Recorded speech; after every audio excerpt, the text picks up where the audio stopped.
Hello everyone, मैं अर्जुन कुमार गुप्ता आप सभी को मैकेनिक्स ऑफ सॉलिड के इस लेक्चर में स्वागत करता हूं। जैसा कि अभी तक हमने यूनिट नंबर 1 का जितना भी टॉपिक है मैकेनिक्स ऑफ सॉलिड में वो अभी तक हमने कवर कर रखा है, ठीक है। लेकिन यूनिट नंबर 2 स्टार्ट करने से पहले हमें कुछ एक्स्ट्रा इंफॉर्मेशन चाहिए जो कि आपके सिलेबस में नहीं दिया हुआ था, ठीक है। तो हम सोच रहे हैं कि इस लेक्चर में आपको यूनिट नंबर 2 में जो भी कॉन्सेप्ट यूज होने वाली है और वो आपका बेसिकली यूनिट नंबर 1 में ही होना चाहिए था, लेकिन आपका सिलेबस में नहीं दिया हुआ, तो उस टॉपिक को आज हम कवर करेंगे, ठीक है। तो आप लोग इस चैप्टर को या इस जो लेक्चर है ये लेक्चर को आप अच्छे से ध्यान से समझिएगा। देखिए आपका सिलेबस पॉइंट ऑफ व्यू से तो नहीं है, लेकिन ये पुराने वाले सिलेबस में ये इस पे बेस्ड क्वेश्चन आया करता था, हो सके आपका भी क्वेश्चन इस पे आ जाए, तो इसलिए ये आपके लिए बहुत इंपॉर्टेंट होता है। तो चलिए हम लोग देखते हैं आज का ये लेक्चर। तो आज का जो लेक्चर है उसमें हम लोग पढ़ेंगे आज का एक्सियल एलोंगेशन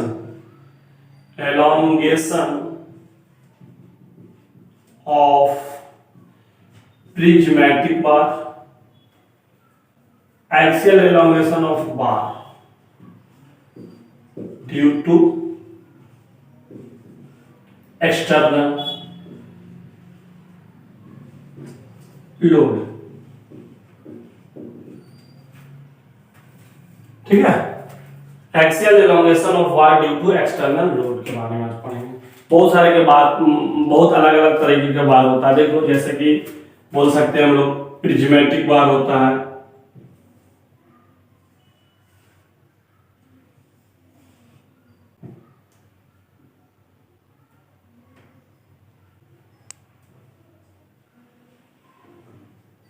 ऐसे बार को प्रिज्मेटिक बार बोलते हैं, ठीक है, जिसका डायमीटर आपका थ्रू आउट द लेंथ क्या होता है, बराबर होता है। ऐसे बार को हम लोग प्रिज्मेटिक बार बोलते हैं। फिर इसके बाद होता है टेपर्ड बार होता है,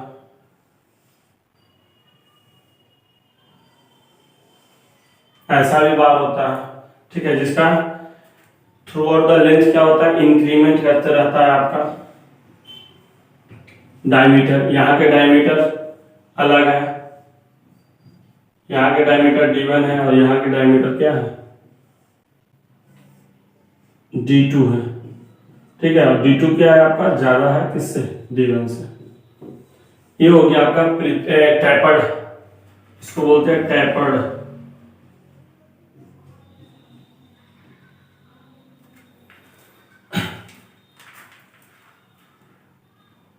टेपर्ड बार, ठीक है। और ये आपका होता है प्रिज्मेटिक बार।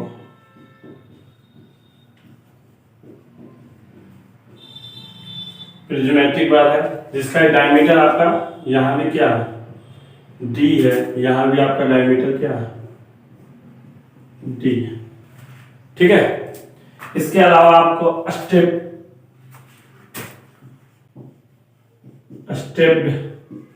बार भी है, ठीक है, इस तरीके का।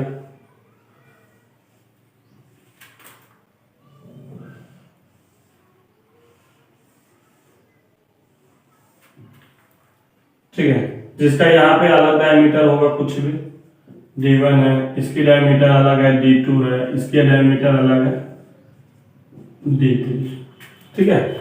लेंथ भी सारे का अलग है। यहाँ का लेंथ है मान लेते L1 है, यहाँ की लेंथ L2 है और यहाँ की लेंथ L3। इसको बोलते हैं स्टेप्ड बार। इसके अलावा आपको और पढ़ना है बार इन सीरीज,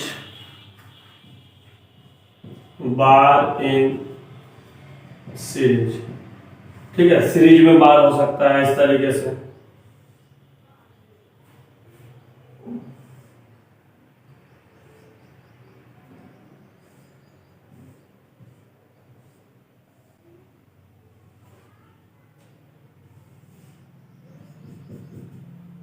ऐसा। इसका डायमीटर अलग, इसका डायमीटर अलग, इसका डायमीटर अलग, इस तरीके का। इसके अलावा और भी हमको पढ़ सकते हैं रेक्टेंगुलर टेपर्ड बार भी होता है, रेक्टेंगुलर टेपर्ड बार। रेक्टेंगुलर टेपर्ड बार इस तरीके से होता है।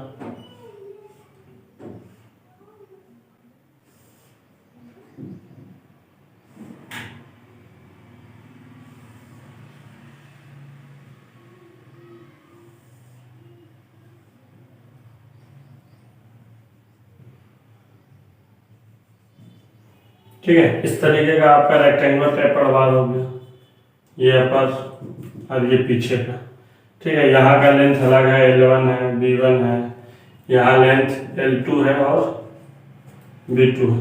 इस तरीके का बार, ये सारे बार में हम लोग एक्सियल फोर्स लगाएंगे और उसमें क्या चेंजेज आएंगे। इससे पहले हम लोग पढ़े थे स्ट्रेस, स्ट्रेन।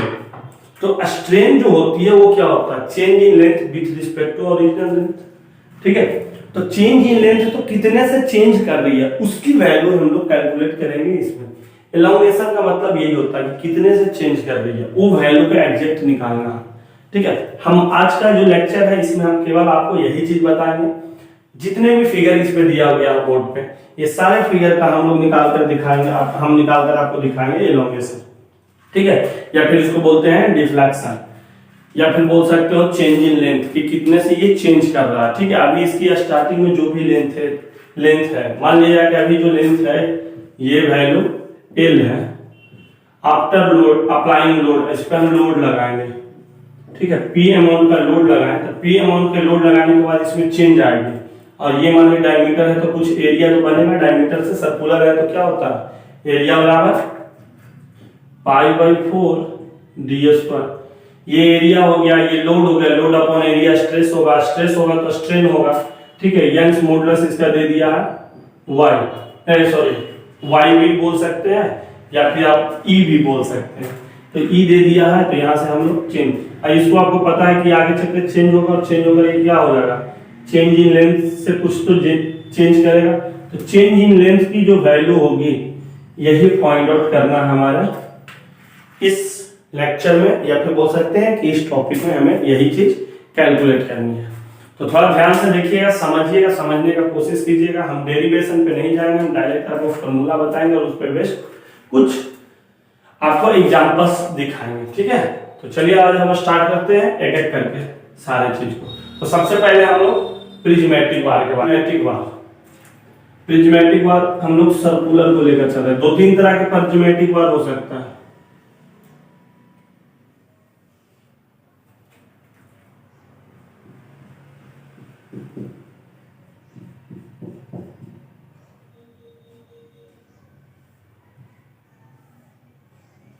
इसकी लेंथ हो गई, प्रिज्मेटिक बार की लेंथ ये है।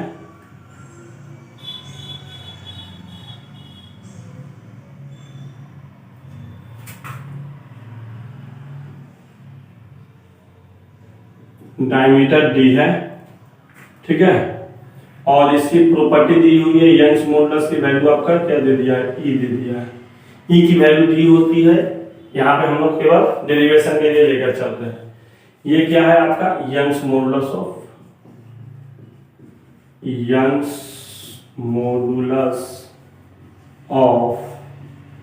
इलास्टिसिटी। ठीक है, यंग्स मॉडुलस ऑफ इलास्टिसिटी के बारे में दे रखा है।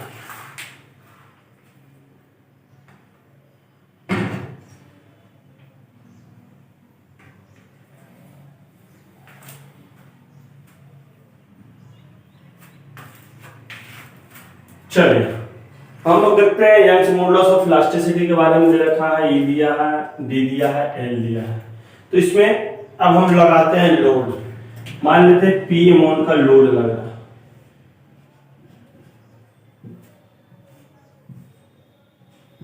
एक्सियल P अमाउंट का लोड लग रहा है। ठीक है, इसका हम डायग्राम इस तरीके से बना सकते हैं।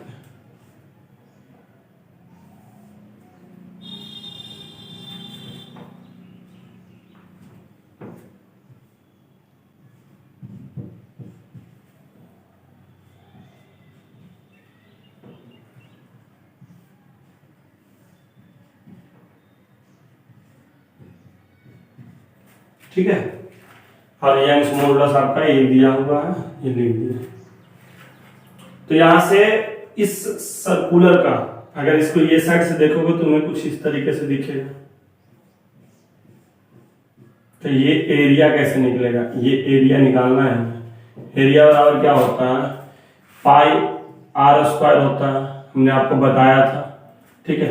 लेकिन यहाँ पे आर में देखकर डायमीटर दिया हुआ, हमें पता है आर इक्वल टू क्या होता है, डी/2 होता है, ठीक है। आर बराबर डी/2 पुट कर दो इसमें, तो ये क्या हो जाएगा, पाई इंटू डी/2 का होल स्क्वायर इक्वल टू क्या हो जाएगा, ये 2 का स्क्वायर 4 हो जाएगा, तो ये नीचे आ जाएगा 4, और डी का स्क्वायर क्या हो जाएगा, डी। इसीलिए हम लोग बोलते हैं पाई/4 डी स्क्वायर हमारा क्या होता है, एरिया होता है किसी भी सर्कुलर शेप का डायमीटर के टर्म में। ये दो आ गया। अब हम लोगों को देखना है कि ये कितने से चेंज कर रहा है, ठीक है। तो कुछ आप पढ़े हैं, हम भी पढ़ाए हैं आपको, थोड़ा सा ध्यान दीजिएगा। तो क्या होता था, हुक्स लॉ बोलता था stress is directly proportional to strain. तो वहां से हम लोग एक चीज फाइंड आउट किए थे कि stress equal to Young's modulus into epsilon, ठीक है। स्ट्रेस को क्या लिख सकते हैं, P/A, ये हो गया P/A इक्वल टू E को क्या लिख सकते हैं, E को E ही रहने दो, और स्ट्रेन को क्या लिख सकते हैं, स्ट्रेन वाला क्या था, change in length upon original length del L, और यही तो हमें निकालना है, डेल एल वैल्यू निकालना है, इसी को बोलते हैं elongation upon original length L दे दो, ठीक है। ओरिजिनल लेंथ एल नहीं, एल नॉट दे दो।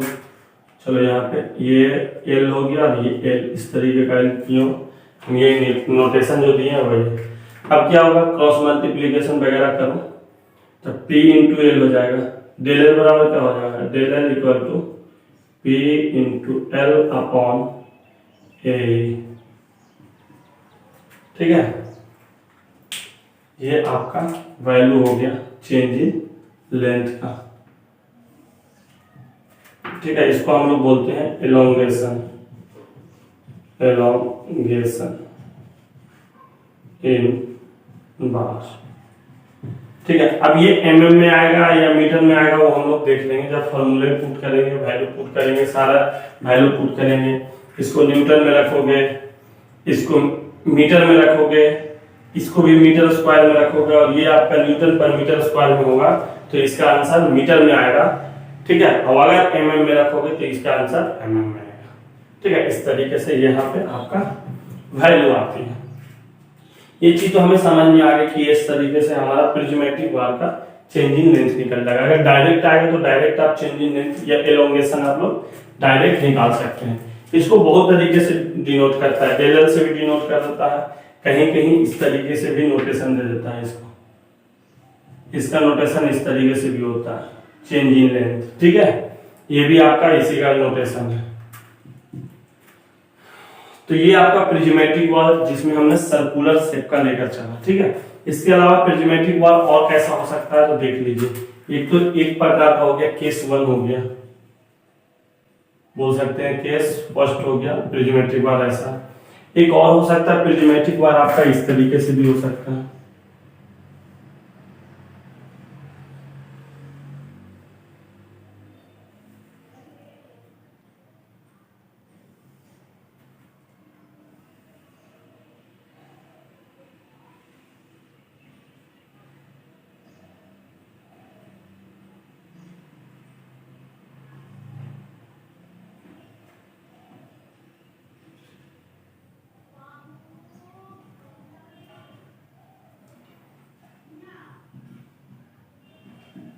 समझ रहे हो। इस तरीके का भी प्रिज्मेटिक बार हो सकता है। तो इस तरीके के प्रिज्मेटिक बार में हम लोग ये एरिया लेंगे, ठीक है। रेक्टेंगुलर प्रिज्मेटिक बार भी हो सकता है, स्क्वायर प्रिज्मेटिक बार। ये एरिया तुम्हारा क्या हो गया, ये अगर मान लेते हैं हम, तुम इसको लेंथ मान लो, इसको हाइट मान लो, तो ये लेंथ इंटू हाइट का एरिया, बाकी सारा चीज वही हो गया। इसमें भी हम लोग लोड लगा सकते हैं, ठीक है। ये लोड लगा दो P, और ये भी मटेरियल का अगर प्रॉपर्टी तुम्हारा E दे दिया है तो यहाँ से भी यही फॉर्मूला पे पुट करके निकाल लोगे। बस P की वैल्यू रखेंगे, E की वैल्यू, लेंथ हम लोग यहाँ से देख लेंगे कि कितना लेंथ दिया हुआ, ठीक है। लेकिन एरिया की जो वैल्यू होगी ये पाई बाय 4 ds पर की जगह पे ये क्या हो जाएगा L इंटू एच हो जाएगा।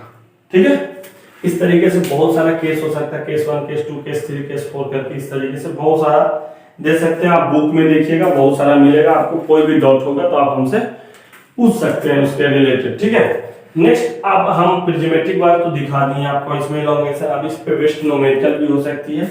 आप ट्राई कीजिएगा, कोई दिक्कत होगा हम हमसे कांटेक्ट कीजिएगा। ठीक है, यहाँ पे हम आपको कुछ न्यूमेरिकल्स भी प्रोवाइड करा देंगे, आप उसको ट्राई कर लीजिएगा। नेक्स्ट है आपका स्टेप्ड बार। ठीक है, स्टेप्ड बार के बारे में अब हम लोग पढ़ते हैं कि स्टेप्ड बार में कैसा चेंजिंग एलोंगेशन आता है।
देखिए स्टेप्ड बार इस तरीके से है। ठीक है, स्टेप्ड बार ये आपका सर्कुलर शेप का है या फिर कुछ भी हो, रेक्टेंगुलर हो, कुछ भी है। यहाँ का जो एरिया है क्रॉस सेक्शनल एरिया अगर हम इस साइड से देखेंगे, अभी हम आपको 3D डायग्राम जो बनाकर दिखाए थे। ठीक है, तो इस तरीके से देखेंगे तो यहाँ का कुछ एरिया दिखेगा, यहाँ का एरिया अलग, यहाँ का काट काट के हम लोग सारी जगह पे देख सकते हैं। यहाँ का एरिया A1 है, यहाँ का एरिया A2 है, यहाँ का एरिया A3 है। ये जो एरिया A1 वाला है वो लेंथ वाइज L1 है, एरिया A2 वाला जो है वो लेंथ वाइज L2 है और एरिया 3 वाला L3 है। ठीक है, सारे मटेरियल एक ही मतलब कि सारा जो क्रॉस सेक्शन वाला है अलग अलग स्टेपर्ड है। ठीक है, तो वो भी आपका सेम मटेरियल का बना हुआ है जिसका यंग्स मॉडुलस ऑफ इलास्टिसिटी की वैल्यू E है। तो इस कंडीशन में क्या होगा कि अगर हम लोग लोड लगाएंगे तो इसमें क्या चेंजेस आएंगे, इसके बारे में हम लोग को बात करना है। इस पे हम लगा दिए लोड दोनों साइड। ठीक है, दोनों साइड P अमाउंट का लोड लगाए। ऐसा हम कोई ऑब्जेक्ट बनाए जिसमें बीच में हम लोग क्या किए, जिसकी एरिया चेंज कर दिए, यहाँ पे एरिया अलग रखे, यहाँ एरिया अलग रखे।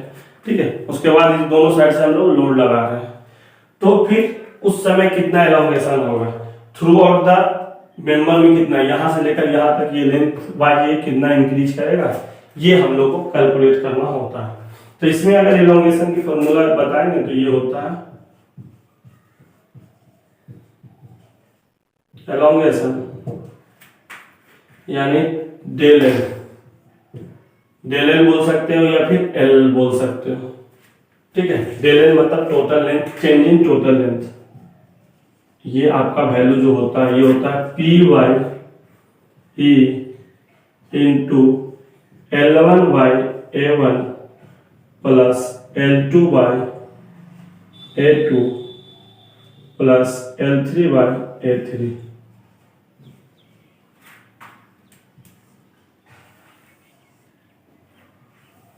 जैसे इससे पहले भी हमने आपको सिंगल वाला में दिखाया प्रिज्मेटिक बार में, तो उस पर अगर हम लोड P अमाउंट का दोनों साइड लगा रहे थे।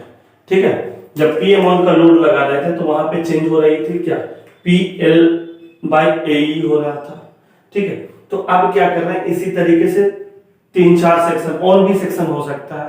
ठीक है, और भी पार्ट बन सकते हैं। सारे पार्ट को अगर हम मिला रहे हैं तो हमें यहाँ पे इस तरीके से चेंजेस आएंगे कि P बाई ई तो सारे के लिए कॉमन है, तो सारे के लिए कॉमन इसलिए बाहर निकाल लिए।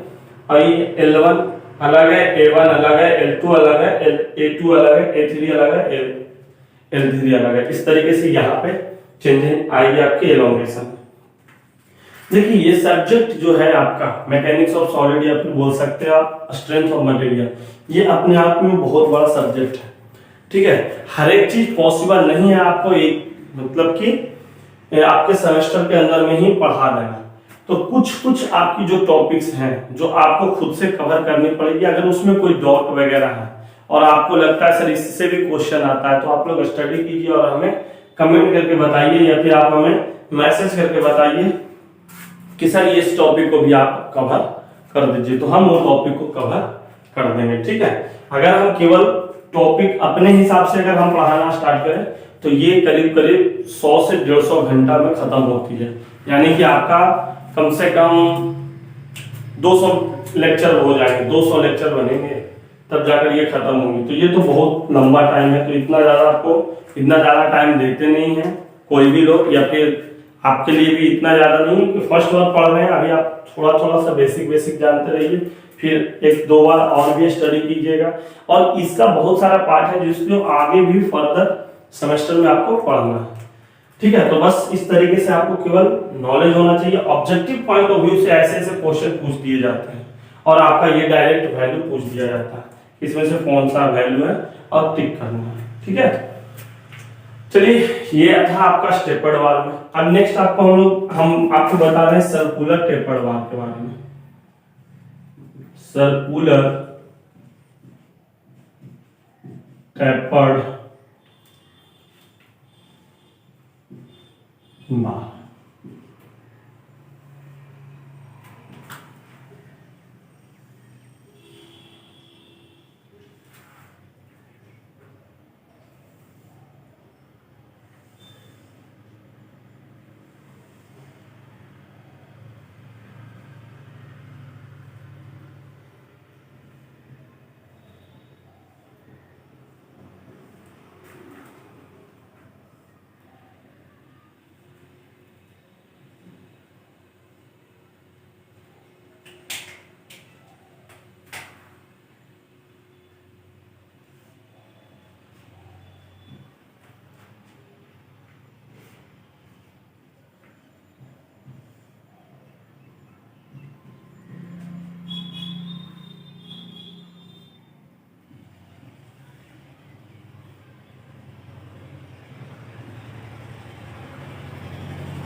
देखिए एक सर्कुलर टेपर्ड वार है जिसकी एक एंड आपका D1 है, ठीक है, और दूसरी एंड आपका D2 है, और इस पे लोड लग रहा है आपका P अमाउंट का लोड लग रहा है दोनों साइड।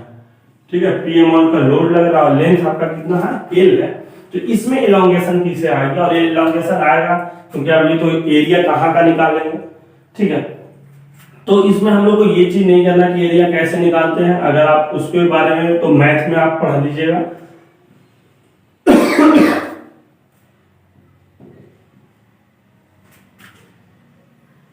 चेंज इन लेंथ और डेल्टा इक्वल टू क्या हो जाएगा आपका, यहाँ पे क्या होता है, यहाँ पे होता है 4 into P into L upon pi into E into D1 D2।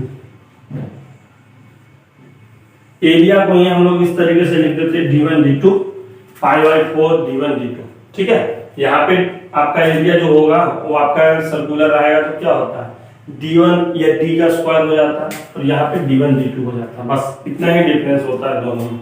ठीक है, तो इस तरीके से हम लोग बोल सकते हैं आपका प्रिज्मेटिक वार में हम एलोंगेशन देखे, स्टेपर्ड वार में देखे, सर्कुलर टेपर में देखे। इसके अलावा एक बहुत इंपॉर्टेंट है वो आपका बार in series, bar in series.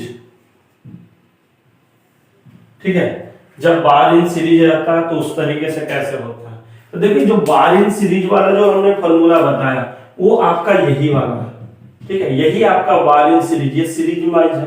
ठीक है, अब ये ऐसा भी हो सकता है, और ये वाला पहले हम लगाए, फिर इसके बाद ये लगा दिए, फिर ये लगा दिया, फिर ये बड़ा वाला पहले लगाए, फिर इसके बाद छोटा, फिर इससे छोटा, इस तरीके से भी लगा सकते हैं। तो उसको हम लोग बोलते हैं बार इन सीरीज। उसका भी आपका यही टोटल एलोंगेशन आता है। तो बार इन सीरीज थोड़ा सा हम बनाकर दिखाते हैं, उसको यही चीज हम भी मतलब लिख सकते हैं।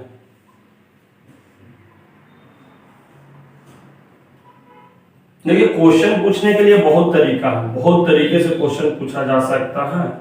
तो आप लोग, और ये सारा चीज कहां से आता है? प्रैक्टिस से आता है। जितना ज्यादा आप प्रैक्टिस कर सकते हैं, प्रैक्टिस कीजिए क्वेश्चन को। आप बुक ले लीजिए, बुक में बहुत सारे क्वेश्चन वगैरह दिए हुए हैं, उससे आप प्रैक्टिस करते रहिए।